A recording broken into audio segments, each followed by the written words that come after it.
Good evening, ladies and gentlemen, and welcome to another edition of What's Happening. I'm George Binns.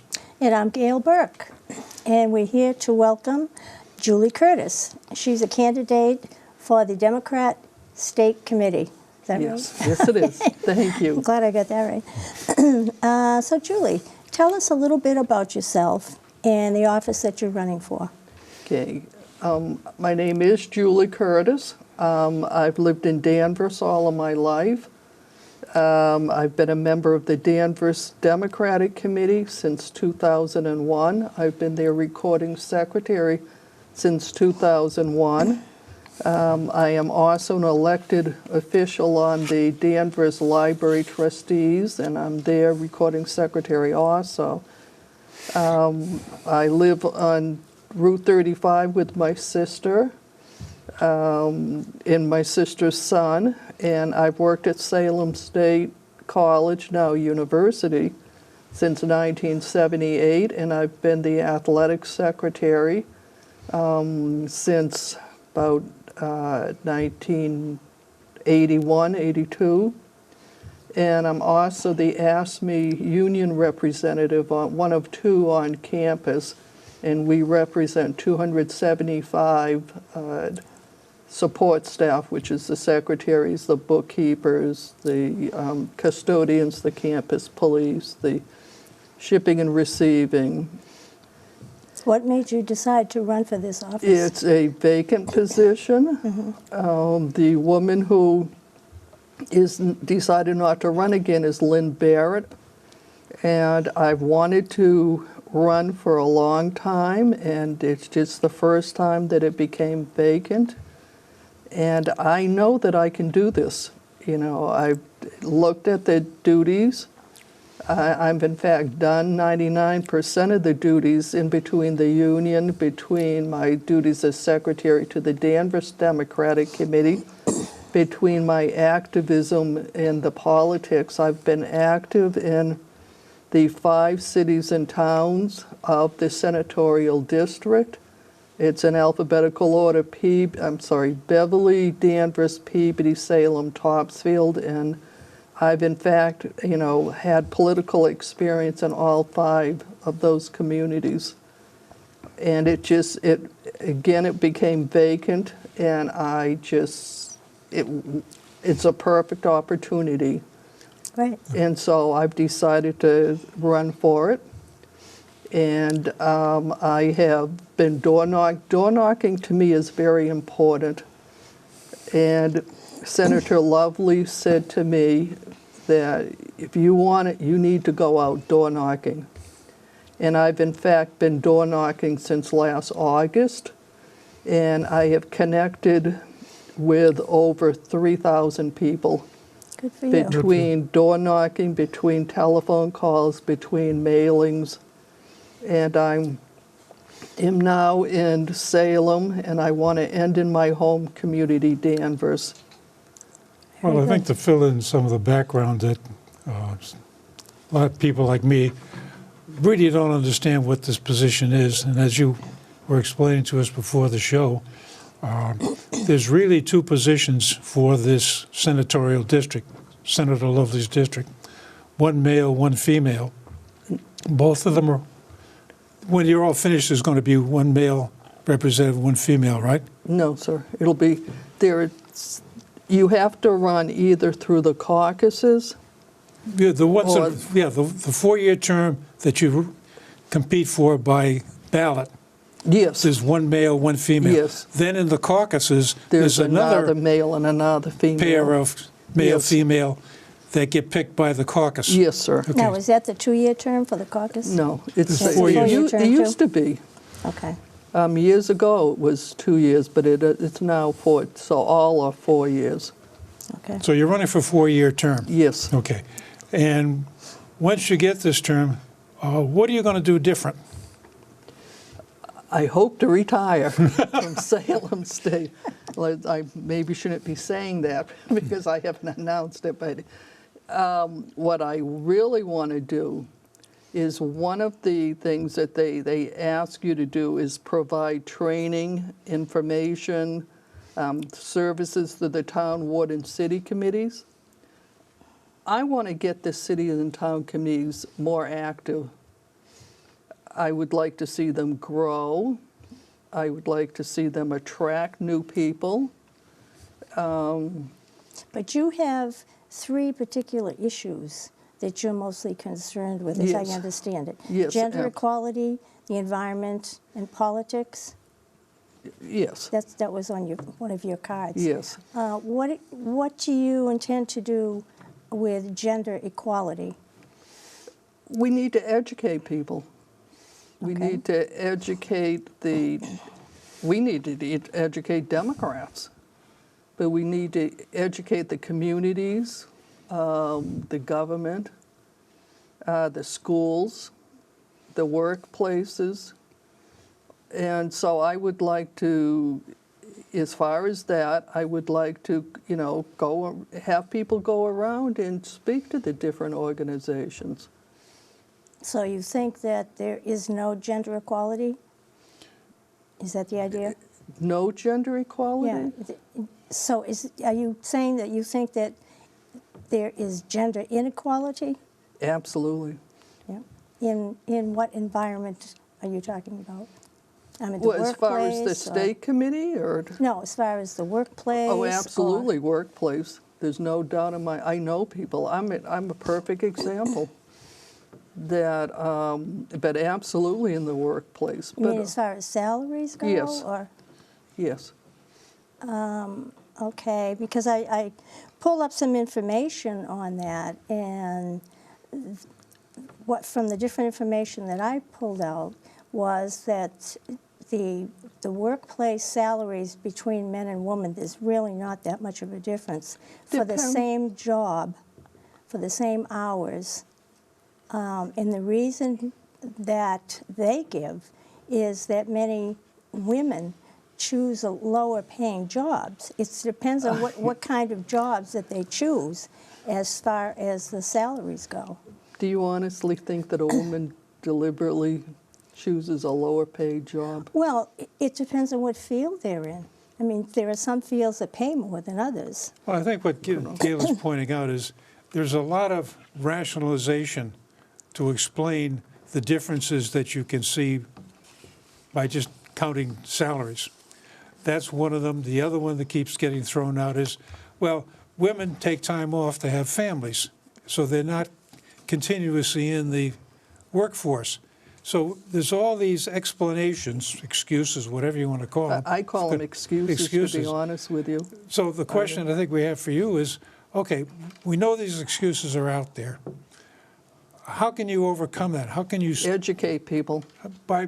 what can we do different? What can you do different to educate people to the real world that's not being done right now? Well, first of all, I number one would like to educate people.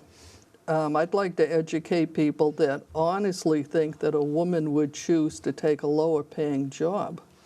Well, lower paying only in the respect that certain fields of work pay more than others. Now, she may decide to go into, say, being a social worker. Okay, that's not going to pay as much as someone who decides to be an engineer. That's what I mean. It depends on the field that they But a go in. woman certainly could be an engineer. Oh, of course. Yeah. If My they chose to do sister-in-law that. is, in fact, a geneticist. Of course. People make those decisions. So do you think it's really a situation in the schools that needs to be the focus of it?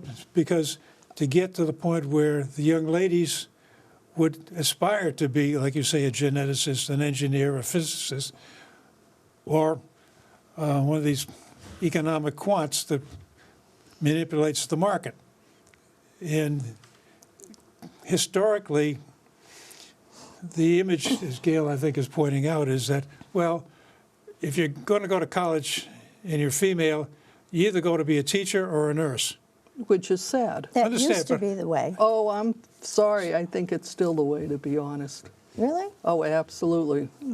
I don't know. I have a lot of nieces that certainly have gone into many different fields Oh, besides I'm not. teaching and But I nursing. know for a fact that my sister-in-law has been in a store, and had her beeper go off, and the sales clerk has said, "You must be a nurse." Well, okay, Yeah. I don't Well, get yeah. that, but, That's a preconceived notion that a lot of people have. Absolutely. yeah. And I think the issue of how do you educate people, how do you convince them there is a different reality out there, is really what I think we're looking for is what can you do different about it? What can you do that's not being done right now? Well, I think that the reason I say educate people is I think that when we go to a generation younger than us, that I think they do know that women can be doctors. Absolutely. Yeah, you're right. I can give you a perfect example that my nephew, when he was very young, is when my brother was going out with his future wife, and it was always a joke in the family because he thought it was amazing that a man would be a doctor, and he was only 3 or 4 years old at the time. That a man would be a doctor? Yeah. He thought because he was used to seeing, the woman that my brother was going out with, and she was a woman doctor. Oh, okay. So he thought that as keeping in mind he was 4 or 5, he thought that it was amazing that a man would be a doctor. Okay. Yeah. And I also think that the government needs to be educated. Well, I find that,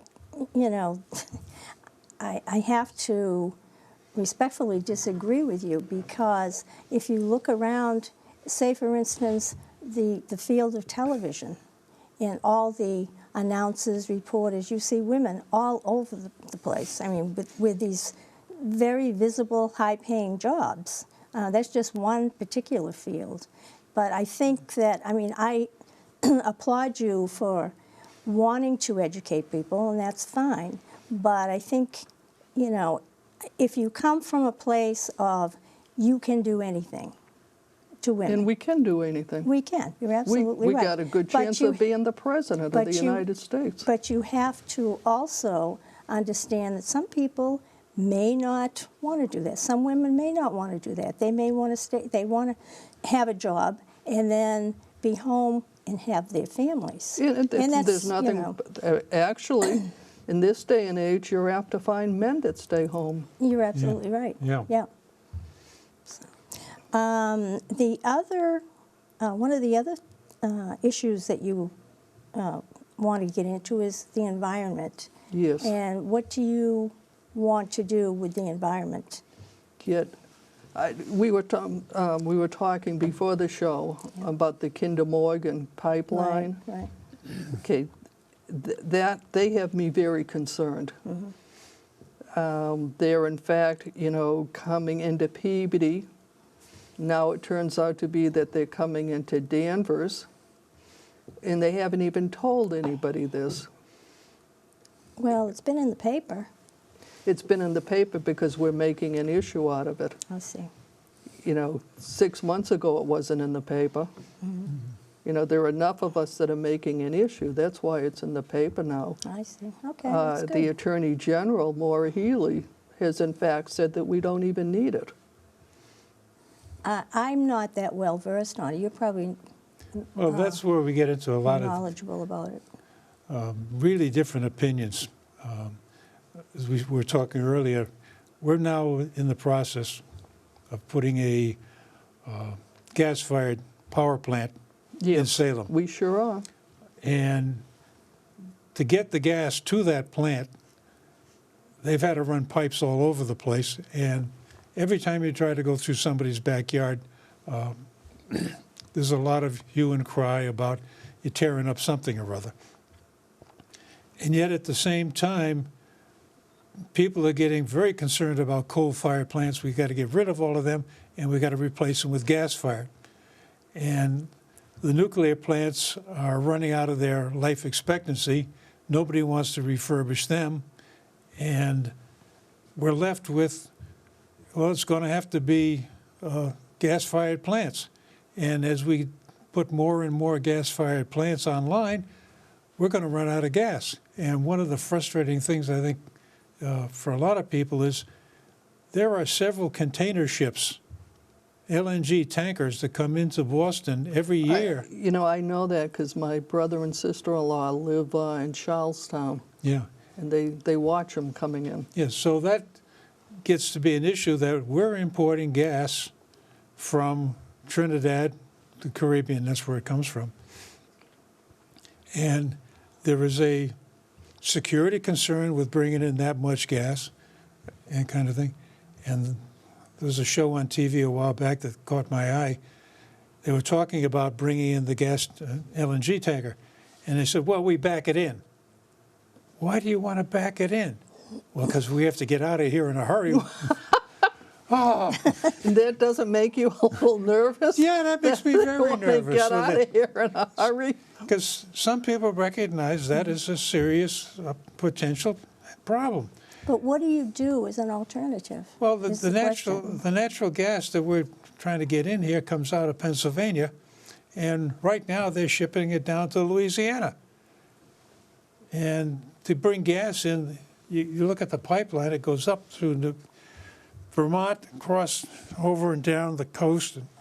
It's a long way around.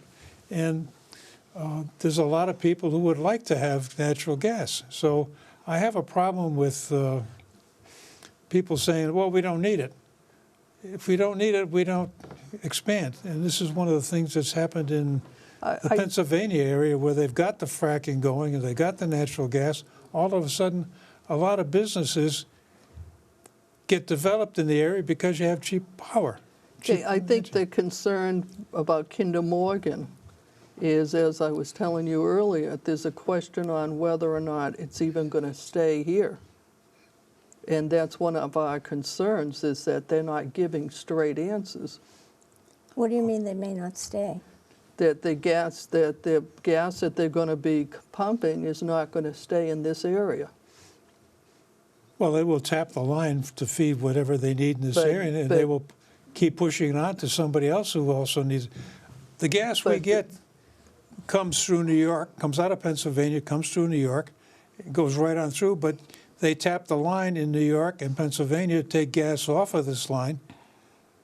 But there's a question on whether or not any of it is going to stay in this area. Okay, that one I haven't heard. Yeah. That's a different story, yeah. So And how do you make sure? So are you protesting against it because you're not sure, or you just don't want the gas? No. I have no Okay. problem with gas. Okay. My concern is that Kinder Morgan is not giving straight answers. So you would be happier with a different company doing it? No, I would Oh. be happy with a company being forthright. Okay, so who is the one, or what group are the people that have brought them in and maybe haven't asked the right questions of them? Is that the problem city? is people are asking questions. No, they're just and not giving answers? They're not giving Okay. clear. Okay. But what I would like to do is I would like to go back to the state committee and why I'm running. You know, I'm more than happy to talk to you about my views on that. Well, I saw the issues, and I just Yeah, no, I'm wanted more you than- to talk about them. Oh, so absolutely. that, you Yeah. know, because the people whose doors you're knocking on, maybe they would have questions too about what are your views. They've got a lot of questions on Good. Kinder Morgan, and to be perfectly honest, the whole city of Peabody is against it. Yeah. And a woman in Beverly that I spoke to was very much against it. You know, if I didn't want people to know, I wouldn't put it on the palm Yeah. card. Right. You know, I'm very proud of the fact that I'm willing to, and I'm not the only one. Now, do you get involved in other issues such as charter schools or Oh, yes. Common Core? Yes. Okay, so what are your views on Common Core, for instance? Okay, now, you're going to have to help me with this. Common Core is the ones that are behind charter schools? No. No. Okay, No, then I'm sorry. you Common could- Core is the government dictating the curriculum that goes into the public schools. Yeah. Absolutely, yeah.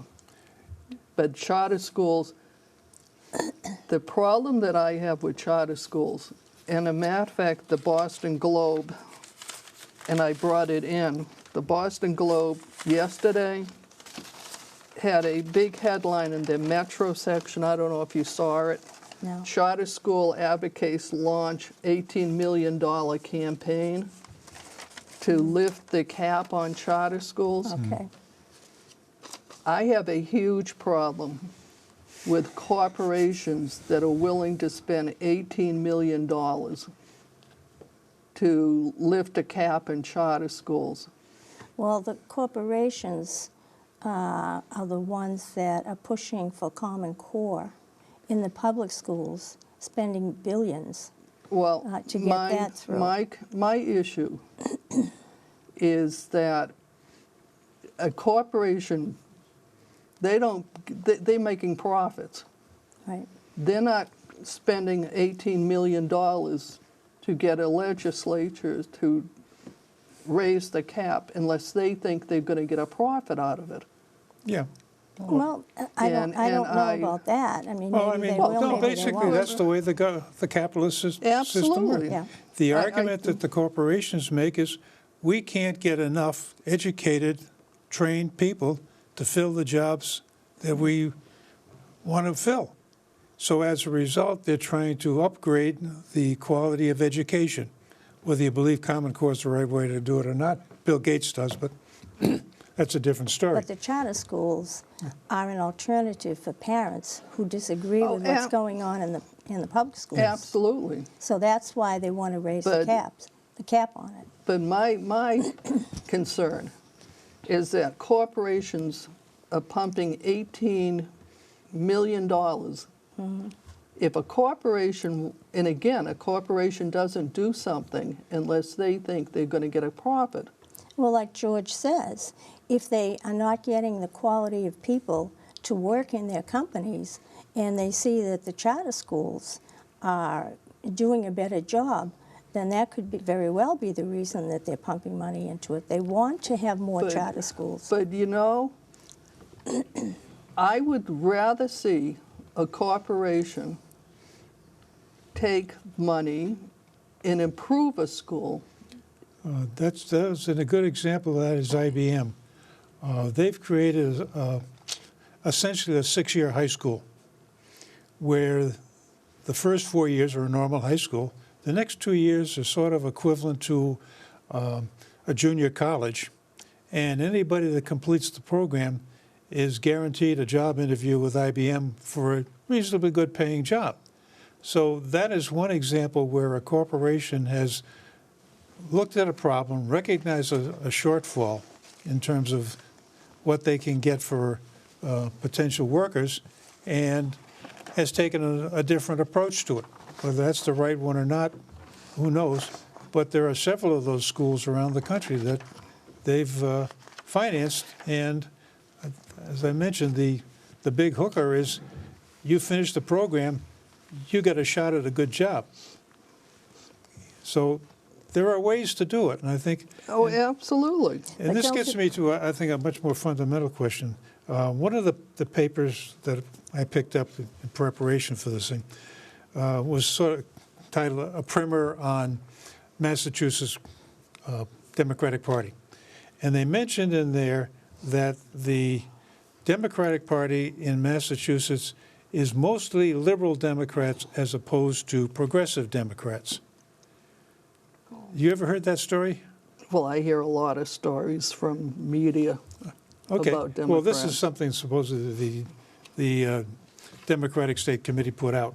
And I was just I've wondering... never heard that from Never did? them. Oh, okay. That doesn't mean that they haven't put it out. No, I understand, but the question I eventually get around to is, where do you think you fit in that sort of a profile?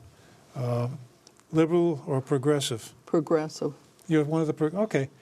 You're with Elizabeth Warren then? Oh, yes, Okay. absolutely.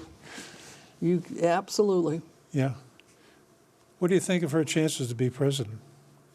Is she going to run next time Someday. around? I hope she does. Okay. You're going to push for her as... Yes, I will. Yes, I will. Okay. And I'll be proud to push for her. Okay. Can we go back to charter schools? Of course. Okay. Okay. I was able to get some information on charter schools. Okay, they siphon hundreds of millions of dollars a year from the public schools.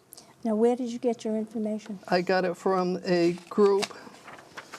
I got it from the MTA, Massachusetts Teachers Association, plus I got it from a group,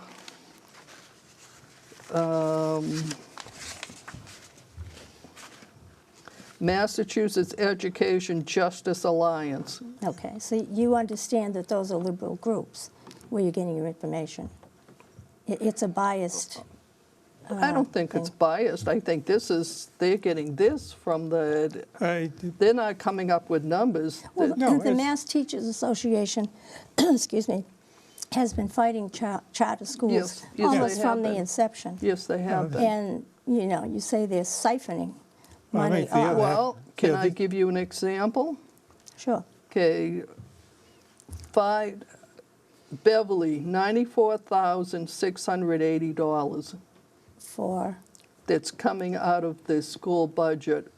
It's going to a charter school. That's the amount of money that the public school has lost by charter schools. Yeah, Right. But Well- that also represents the number of students that have left the public school and are going to Right. a charter school. so that the money should follow the student wherever they But choose to it's- go. Okay, I'm just saying that what happens is not more than one student. As soon as the charter school gets the money, the student is bounced out. And they get to keep the money. I have that I never haven't- heard that, and I know No. a little bit about charter schools. Charter schools are, It's, they're a different operation. Oh, The absolutely. fundamental message in the charter school is no excuses. So they have, I think, a much more demanding attitude. They're not as laissez-faire as the public schools have to be. Public schools have to take everybody. Yes, they do. And I think this is one of the differences that parents are recognizing, that there aren't that many parochial schools anymore. And from my point of view, a charter school is just a parochial school without a cross on the wall. So it's a similar attitude. And I think that is a particular environment for some students that could do well in it. Doesn't work for everybody. No. but it gives parents an alternative Oh, if they do not absolutely. like the public schools. And the one thing about charter schools that people fail to mention is charter schools are given 5 years to prove their worth. If they don't, after 5 years, they don't get any more funding. And if that kind of rule applied to the public schools, I think we would see a lot Well, of see, improvement. this is what I would like to see is I think that you could together, take good ideas from both sides. Sure. The thing that bothers me is when you see schools that are run down, that and shouldn't even be, having students in it. Well, that's And- because Well, they before don't you get to maintain the them. next round, But it isn't. unfortunately, we've done our half hour. And it's Gail's turn to, I have to shut off this conversation. Okay. I'm telling you, this happens to us in every show. We started to get into the meat of everything, and we have to say goodbye because we only have well, a half an hour. before we disappear, I think we need to point out, you're running for a competed office in a primary that The is presidential primary. March 1st. Yes, sir. Okay. Okay. It'll be the Democratic primary, right? If you take a Democratic ballot in the primary, Your name will They be have a on chance it. to yes, vote I- for you. Okay. and Now- I hope they do. Would you like to come back again and we can finish? I would love to come back. Okay. We'd love to have you come back. I would love to. Okay. Thank you all. Thank you very much for being with us today. Thank you all for watching. And we will be with you next time with another great show. Good night. Good night.